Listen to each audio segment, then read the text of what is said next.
call of the Hogs can be heard all the way to San Francisco. You're listening to Pod at the Palace with Curtis Wilkerson on Inside Arkansas. Good morning, everybody. Happy Tuesday, and welcome back to the Pod at the Palace. I'm your host, Curtis Wilkerson with Inside Arkansas. How you guys doing this morning? Week off to a good start? Are the vibes high? Are you ready for football season? Listen, I'm pumped. I don't know if you guys are week zero believers or deniers out there, but sign me up for any college sports at this point. We haven't had any since June. We left Omaha and it was over. No disrespect, but the only thing that's been on lately is Banana Ball and Major League Baseball. And if you're a St. Louis Cardinals fan like me, you've been watching Banana Ball. That's just the way that it is. So I'm excited. I can't wait. As for basketball, though, I mean, we're 76 days away from the season opener against Southern. That's not that far. It's crazy. Heck, sooner than that is when we get the exhibitions, which, by the way, we have a date reported for the exhibition game against Memphis. It will be October 28th at FedEx Forum in Memphis. That's a Tuesday for those who are trying to get down there. Now, according to the Memphis folks, this is still subject to change because John Calipari, one of the biggest stipulations for him, two things. One, he wanted to get all of his Memphis players back there, wanted them to be honored. So that's a big part of it. But the other big sticking point, as they're saying over there, is that he really wants this game to be televised, wants to get on TV. So if ESPN can only broadcast it on a different date on one of their networks, whatever, then they'll move it. So be on the lookout for that. But tentatively, October 28th is the date that they're looking at there. It's interesting because I think Memphis plays Auburn in an exhibition like 2 days later. I think they play them on the 30th. So it would make sense for that game to be a little bit earlier. We'll see, but I like that there's at least a date attached that we can work with for now. I'll be there for sure. Going to be awesome. I'm excited for it. I hope that they start doing this as a regular season thing, not at FedEx Forum, but I don't know. I mean, I guess maybe you can go over that way, but for the most part, that game should be in Bud Walton Arena, I think. Also, Arkansas is also going to have an exhibition. They'll play at home probably the week before that in October at some point. So you got that going, less than 3 weeks away from the massive trio of visits going down, right? Arafan Gian, Jordan Smith Jr., Tay Kenny, back-to-back weekends. Heck, Cole Clower's the weekend after, the first weekend in October. So I guess it's technically 4 straight weekends of official visitors with more to come. So it feels dog dayish right now, and it is, but we're not far away from a lot of action. We've got, the boys are back in town, so we'll be able to start getting some deets rolling in on that. Hopefully Cal does let us back into a practice next month about this time. So we're getting there on the basketball front. Football can be the appetizer before we get to the main dish. That's the way I see it, at least. And we've got a packed show today with some fun topics, interesting topics. I think those of you who are watching on YouTube will want to stay until the end if you are in need of a decent laugh. So looking forward to it. It's going to be a good time. Today's episode of the Pod at the Palace. Hey, by the way, it's Hot Take Tuesday. And we should have led with that. And Hot Take Tuesday is sponsored today by our friends over at Freedom Boat Club of Arkansas. Is there really a bigger boating weekend than Labor Day weekend out on the lake? It's up there. If it's not first, it's second, in my opinion. If you don't have a boat, you can't store it, you can't tow it around. You don't have to, because Freedom Boat Club is here to take the hassle out of the equation and give you access to a boat without the commitment. This is boating that fits your lifestyle. It's fun, it's flexible, it's stress-free. They take care of the boat so you can just enjoy the moment. They've got 3 locations in Arkansas, more to come. Hint, hint, wink, wink. But lake time is closer than you think. Whether you prefer Greer's Ferry Lake, Lake Hamilton, or a day out on the river in Little Rock, Freedom Boat Club of Arkansas will help you make your summer in the natural state the best one yet. And we've got a deal for you right now. If you want to be a part of it, we were down there last week. The place is awesome. The setup is awesome. The system is awesome. Makes a lot of sense. Just text the words Inside Arkansas. It's really, really, really simple. Text the words Inside Arkansas to 501-270-6477 to get 50% off your initiation fee into the club. It's exclusive, man. Check out their website too, freedomboatclubar.com for more info. Okay. It is a Hot Take Tuesday here on the show. So I was looking at a graph. A lot of my inspiration comes from when we're in the dog days, and I feel like we've talked about everything. It comes from you guys in the comments, and it comes from these graphics. It's graphic season. on social media. And I was looking at one today that it was pulled off of Torvik, our friends over at Torvik, with their top 20 projected scores in college basketball next season, according to them. So I thought it was interesting. JT Toppin was the top overall projected scorer in the country, 21.6 points per game. Torvik has him at. I mean, I could see that. He's a baller. I mean, he's making what, $4 million in NIL. He should be that guy. So that makes sense. Josh Hubbard at Mississippi State was second in the country, projected at 20.6 points per game. Now, he's been a bucket for 2 years, and he's going to get all the shots that he wants at Mississippi State. It's no surprise to me that that's the case. And we know he's going to get infinite trips to the free throw line to shoot three because he kicks out his legs and kicks you in the balls every time you try to defend him. So he either gets an open look or he goes to the free throw line. Good for him. The first freshman on that list was AJ DeBanza at BYU, 18.4 points per game. Other SEC guys on there, Malik Dia, 18.2. I think he's probably good for it at Ole Miss. Otega Owe over at Kentucky, 18. Mark Mitchell at Mizzou, 17.2. LeBaron Philon, they're expecting a big jump from him at Bama to 16.8. Tremont Mark at 16.8. Remember, Trey Johnson is out of there at Texas, so it's we're going back to every touch T-Mark, and he's going to be getting them shots up, man. You guys know how he is. As soon as I saw the list, I thought, all right, Hot Take Tuesday's coming up. I'm going to pick one of these Razorbacks to lead the SEC in scoring for Hot Take Tuesday this week. That's where my mind was at. But I just couldn't get myself to. I don't think it's going to happen. And I'm not necessarily 100% convinced any of these are going to happen. That's why it's a hot take, but I don't even know that I could do a great job of selling that. So it's like if Josh Hubbard is scoring 21 a game in Starkville and he's taking 50% of their shots, it's going to be hard to match when you've got an Arkansas team that I think is going to have too much balance for one guy to be way ahead of the pack. That's kind of how I see this team this year. So instead of selling you on one, maybe I'll sell you on many. How about that? The Razorbacks don't have even one guy projected within 2 points of being on this list at all. I think DJ Wagner was the projected leading scorer at 14.7 points per game, and the list went to 16.8 with T-Mark. So there you go. That's not a sign of being an offensively challenged team, by the way. Actually, I think the Hogs are going to be significantly improved on that end of the floor. In fact, I'm pretty excited about this. This might be the best, and understand what I'm saying here, this might be the best offensive team at Arkansas in the last 5 years or so. Didn't say it's going to be the best shooting team from three, but I think they're going to be able to score. They've got some firepower, and I'm really excited to see all the pieces come together here. So my hot take Tuesday for today, hear me out. Arkansas will have 6 players average double digits in scoring. You heard me right. 6. I promise you it's not quite as crazy as it sounds coming out of my mouth, and I'll explain that in a minute. Maybe by the time I'm done with this, I'll have you convinced, or you'll just be like, yeah, it's not crazy. It could happen. At any rate, when has Arkansas done this in the past? Well, I don't know that they have. I went back a long ways. The 2022-23 team had 5 double-digit scores, but that included Trevin, who only played in 9 games. I kept going back and back and back, and I'm looking. The 95-96 team, they had 5. Jesse Pate, Kareem Reed, Darryl Robinson, Sunday Adebayo, and PB. Shooter. I took it all the way back to the title year, and I didn't see an Arkansas team that had 6 double-digit scores. So I was kind of like, is this a thing? I know that it is. Last season, Arkansas didn't have a single top 10 scorer in the league. Actually, in fact, Adu, who led the way for the Razorbacks in scoring, he was 16th in the SEC. But the Hogs did have 4 guys who averaged double digits last season and 6 who averaged 8.3 points per game or more. So, I mean, like, they weren't that far off from doing it. And that was a team that was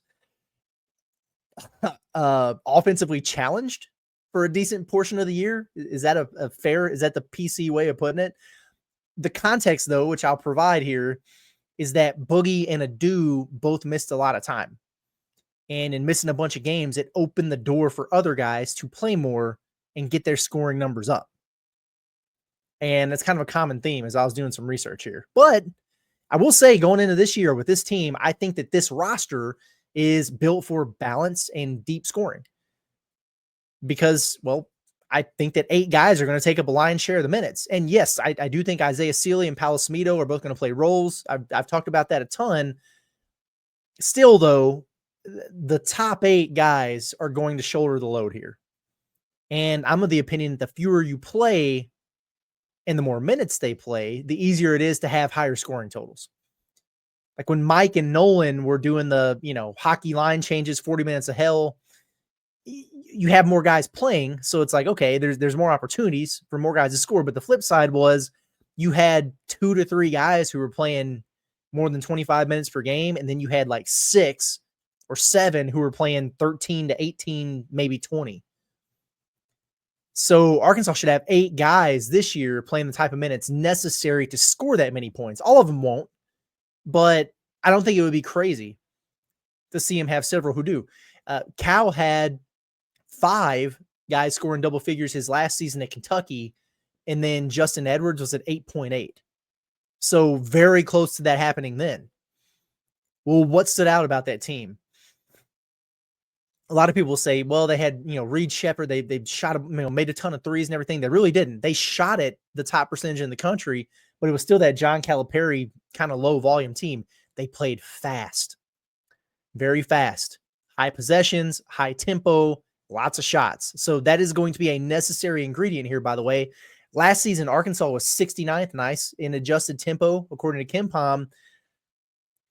It wasn't quite indicative of who they really were, though. A lot of it was they had to grind out some of these games because they were injured and they were playing the possession game late because they really only had, I like to say, 6.5 guys playing or whatever. They never had the full 9. And that needs to be better if this is going to happen tempo-wise. I think it's going to be just by a factor of instead of, man, we just got to slow it down and grind it out and hope we don't kill our players playing them all 35 minutes a game here. You, knock on wood, stay healthy. But then again, you've got more possessions that you can get out of other guys with a deeper bench. So looking at these other Kentucky teams under Cal, like in 2022, they had 5 guys in double figures, and then Davion Mintz was at 8.5 points per game. Close. The thing that I'll say about that team and that 2023 team they had is both years they had one guy who was way ahead of the pack. So 2 years ago it was Antonio Reeves. He scored 20 a game. And then in 2022 it was Big Oscar Tshiebwe. And he was at just under 18. So my line of thinking here is that with Arkansas, well, they might not have anybody who's over 15 points per game. So that could leave a little bit of room for that 6th guy to sneak up there with an extra point or 2. That's my math right there. Okay. So Cal's 2015 squad, by the way, had 6 players who averaged between 8.7 and 11 points per game. His national title team had 5 guys in double figures: Anthony Davis, Deron Lamb, Michael Kidd-Gilchrist, Terrence Jones, Marquise Teague, and then Darius Miller was literally at 9.9 points per game. If he would have made one more free throw the entire season, he would have had 6 in double figures there. But the game has changed a little bit, right? People are playing faster, more threes. Not that Arkansas is necessarily doing that, but like last season in college basketball, Auburn came very close. And Janai Broome, Chad Baker-Mazara, Taha Pettiford, Denver Jones, Miles Kelly, they were all double-digit guys. Chaney Johnson was at 9.1 points per game, so they were very close. Gonzaga was the exact same. They had 5 double-digit scorers, one other guy at 9.1. You know what's going to piss some of you off? Kentucky did it last year. Yeah. Otego Oweh, Jackson Robinson, Kobe Brea, Lamont Butler, Andrew Carr, and Amari Williams. 6 double-digit scorers. They did it. Now, Jackson Robinson and Lamont Butler missing the time that they did, again, it allowed those other guys to play more and get those averages up. 4 of them played 35-plus games, but then Butler played 27, and Jax played 24. So that allowed Amari Williams to get more touches and more shots. You know what I'm saying? It allowed Carr to get back in there and do the same thing. Alabama technically had 6 guys as well last year in double figures, but Latrell Reitzel was one of them. He only played in 8 games. He had the season-ending injury. So, listen, if you ask my honest opinion with Arkansas, I'd probably say 4 or 5 double-digit scores. But it's Hot Take Tuesday, so we got to spice it up a little bit. 6 hasn't really been a thing at Arkansas. 6, Cows come close to it at Kentucky. 6, only a couple teams did it last year. So this is like a 5 pepper spice level right here. I feel like I could have talked y'all into 5 pretty easily. So we went a little bit crazy here, a little bit bold. How does Arkansas get there? It's pretty straightforward to me. If my projected starting lineup is Darius Acuff, DJ Wagner, Karter Knox, Trevor Brazile, and Malik Ewan, all of them need to average double figures. And, let me ask you this. Can you point to one of those guys I just listed and tell me it's a stretch for them to score double figures? I don't think that you can. If you can, more power to you. In fact, I would go as far as to say any of those 5 not averaging at least 10 points per game would be somewhat disappointing. I would be disappointed if Trevin didn't average 10. DJ Wagner just did. What if Carter's not scoring double? Really? Malik Ewan, after what he did, I certainly think he should be capable of doing that. So, and then the freshman Acuff, I mean, if he doesn't, then I think you're in trouble, actually. And then you just need one of Leak, Billy, or Nick Pringle to get there. Very, very possible for Malik Thomas. He's your best 3-point volume shooter and an ISO scorer. So he would probably be my answer, but would anybody be stunned if year 2 Billy averaged 10 a game on the nose? Nick Pringle literally just averaged 9.6 in the SEC, sharing a front court with a lottery pick. So I think it's crazy. Kentucky averaged 84 points per game last year en route to doing this, and Arkansas averaged about 76, but we think, again, that the Hogs are going to play faster and be better offensively. So if they just got up to 80, 81 points per game, it could be something like, Knox scores 13, Acuff scores 13, Trevin and DJ score 11 to 12, Malik Ewan and Malik Thomas get 10.5, and then boom, it leaves a dozen, 13 points or whatever left for Billy and Pringle and sprinkle whoever else in there. It's not crazy. What do you guys think about that? Did I convince you that there's a chance that it's possible? Think about it. Let me know how you feel. Guys, listen, we keep doing this, but we're trying to get out ahead of it. That way you're prepared. We are getting closer to the holiday season. Halloween is right around the corner this fall. So many of you love getting in the holiday spirit. You love going trick-or-treating. You take the youngsters around, and then you get to your house and you turn that porch light off and you're like, oh, please, nobody come over here. I hope it's so dark outside that nobody notices that I didn't decorate for Halloween, much less Christmas. Luckily for you, though, Walter Christmas Lighting has you covered this fall and winter. They'll take care of it for you. If you're in Northwest Arkansas or the River Valley, have Walter Christmas Lighting install and set up your house with professional Halloween and Christmas lighting that you've never seen before. But you see it on the graphic right here. The places look awesome. They really take care of you. All the materials provided, any color, any pattern. They install the lights. There's free maintenance throughout the holiday season if you have any issues. And then they come take it down for you in January. Sounds like a pretty good deal to me. And also, speaking of good deals, if you sign up for Halloween lights, you will also get your Christmas lights for 50% off. What more do you want? I mean, come on now. Text our guy Brett for a free estimate, 479-459-1380. You can also check out their website at walterchristmaslighting.com or like them on Facebook by scanning the QR code on your screen. It's Walter Christmas Lighting of Arkansas, your local holiday lighting experts. All right. Listen, I also want to remind you guys real quick about the Golfing for a Good Cause event coming up next week. On August 25th, you see it right there in front of your eyes. Grab your clubs for a day on the greens for a really good cause. Every drive, every putt, every high five helps support the Ronald McDonald House Charities of Arkansas and North Louisiana, providing comfort and care to families with ill or injured children. This is more than just a golf tournament. And hey, it's that, and it's a good time, but it's also a chance to make a real difference. So this year they're playing in Little Rock at Pleasant Valley Country Club and Rogers at Pinnacle Country Club. Pick your location.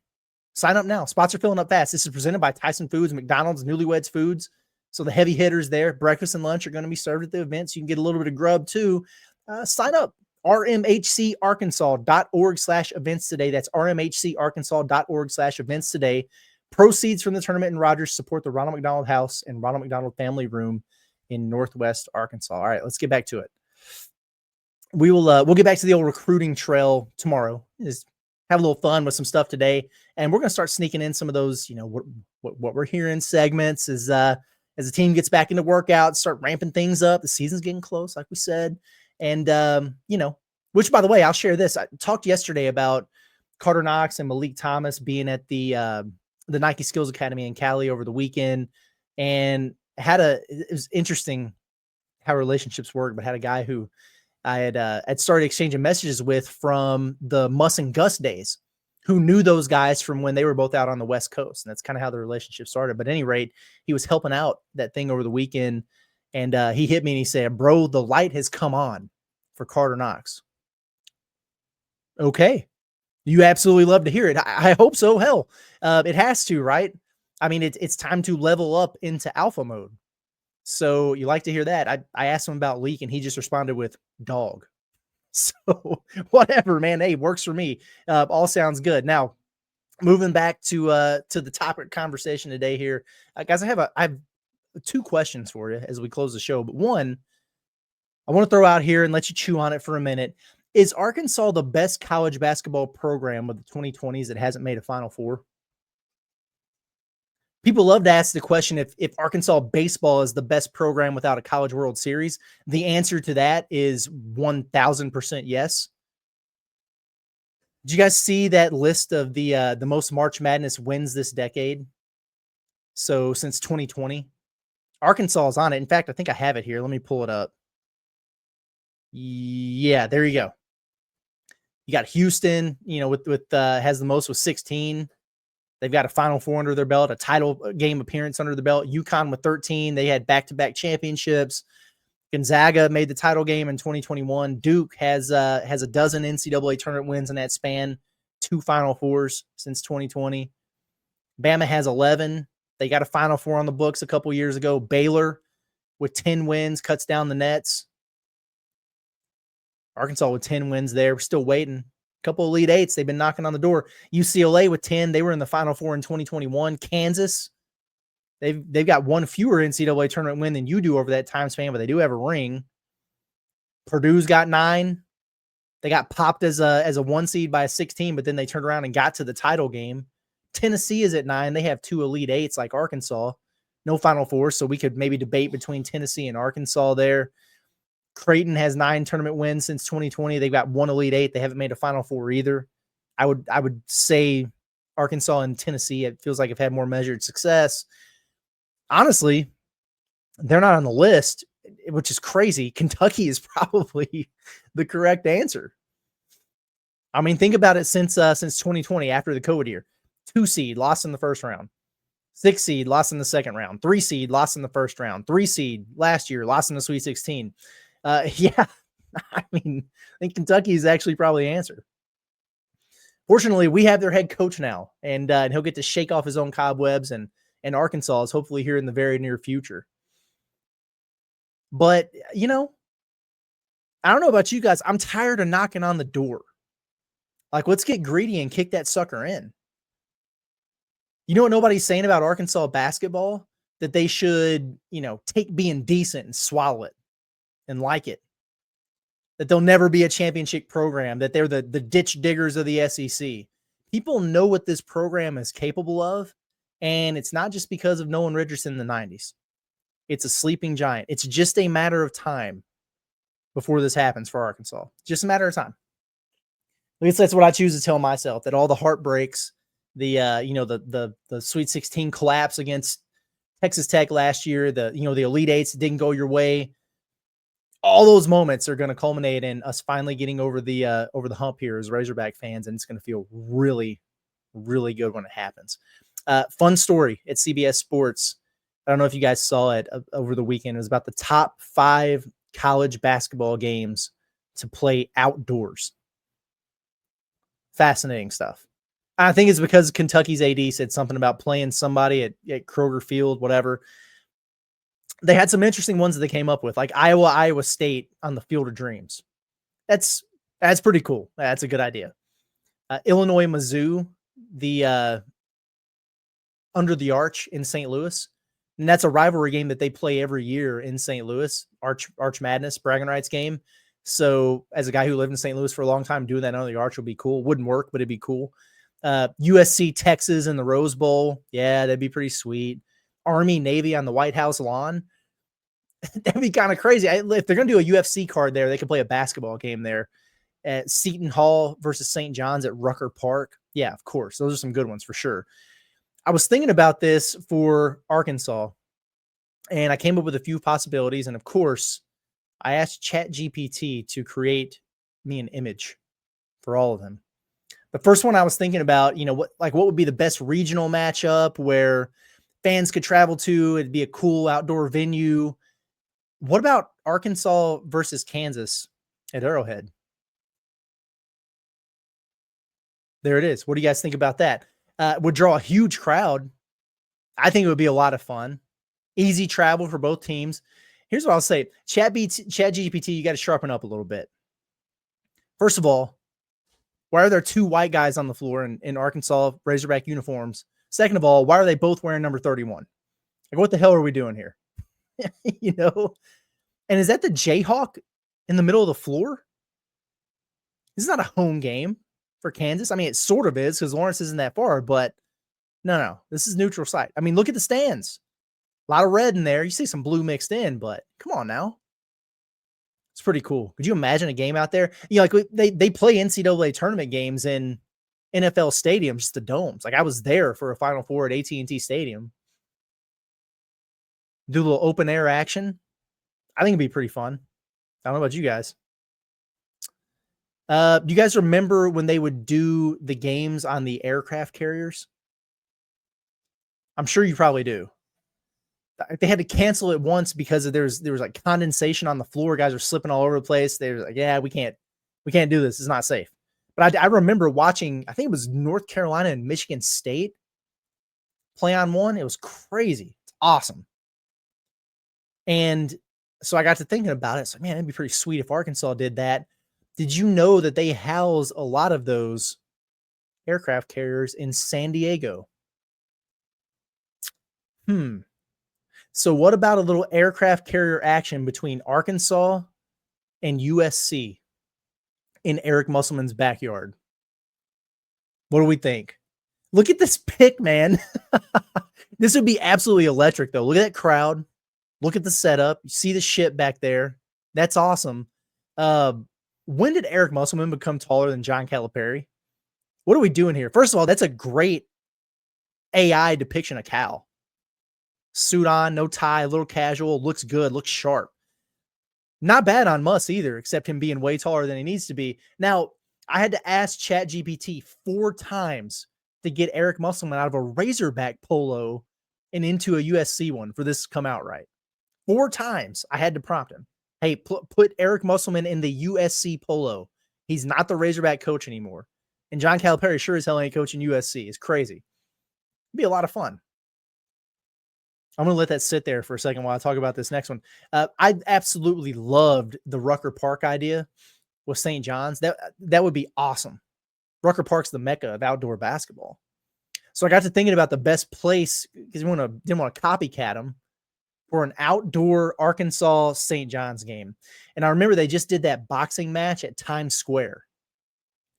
So what about that? Arkansas St. John's right out there on Times Square. You've had an event there. Why not do it? I think it would be crazy. Whoa. This picture, man. Look at the change in demeanor between Cal and Muss versus Cal and Patino. They're scowling at each other. In fact, now I look at this, you see Arkansas versus St. John's in the background. You got Cal and Patino eyeballing each other. Patino's not even in his white suit. He's in his polo shirt. He's casual out here. What's going on, man? But this looks like it's about to be a street fight more than a basketball game. Where's the team? Where's the court? What's going on here? Oh, man. AI is scary, isn't it? I love messing around with it, though. Crazy times. Good times. It's fun. Hey, send me your images. I want you guys to do some of this. Where you want Arkansas to play? Outside? Who are they playing? Get AI to create a photo of it. Send it to me. I'm going to pull them up on the show. I'm going to start doing this at the end of every show if you guys send it to me. Had way too much fun putting it together. Anyway, getting out of here for the day. That was fun. Good show today. Appreciate you guys for tuning in, tapping in as always. Subscribe where you need to get subscribed. The Inside Arkansas YouTube channel. Find us where you find your audio podcasts. Pod the Palace will be there, and it will not be square. We'll see you guys tomorrow. It's been Curtis Wilkerson with Inside Arkansas. Y'all have a good day.